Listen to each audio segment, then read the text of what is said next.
प्रधानमंत्री नरेंद्र मोदी और अमेरिकी राष्ट्रपति डोनाल्ड ट्रंप ने फोन पर बातचीत कर भारत अमेरिका रणनीतिक साझेदारी की प्रगति पर विस्तार से चर्चा की। दोनों नेताओं ने माना कि दो बड़े लोकतांत्रिक देशों के बीच तेजी से मजबूत होते संबंध वैश्विक राजनीति में अहम भूमिका निभा रहे हैं। बातचीत का मुख्य फोकस रक्षा, ऊर्जा, सुरक्षा और व्यापार जैसे क्षेत्रों में सहयोग को और गहराई दे रहा है। मोदी और ट्रंप ने भारत अमेरिका व्यापक वैश्विक रणनीतिक साझेदारी की समीक्षा करते हुए द्विपक्षीय सहयोग में हो रही निरंतर मजबूती पर संतोष जताया।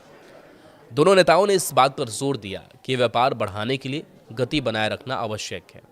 इसके साथ ही दोनों ने यह भी माना कि आने वाले समय में दोनों देशों को नई तकनीकों, रक्षा और सुरक्षा में आपसी सहयोग बढ़ाने की जरूरत है। बातचीत के दौरान दोनों नेताओं ने कॉम्पैक्ट कार्यक्रम पर भी चर्चा की। यह कार्यक्रम 21वीं सदी के लिए दोनों देशों के बीच सैन्य, तकनीकी और व्यापारिक सहयोग को मजबूत बनाने पर केंद्रित है। मोदी और ट्रंप ने महत्वपूर्ण तकनीकों, ऊर्जा और रक्षा क्षेत्रों में साझेदारी बढ़ाने पर सहमति जताई।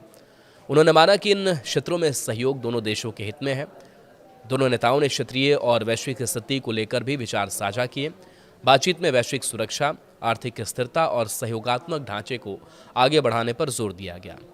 दोनों देशों ने माना कि कई मुद्दे ऐसे हैं जिन पर मिलकर काम करने से प्रभावी समाधान निकल सकता है। मोदी और ट्रंप ने साझा चुनौतियों से निपटने के लिए तालमेल बढ़ाने पर सहमति जताई।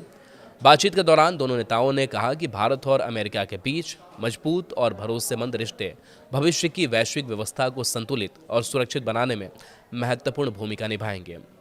दोनों नेताओं ने संपर्क बनाए रखने और आगे भी नियमित बातचीत करते रहने का निर्णय लिया।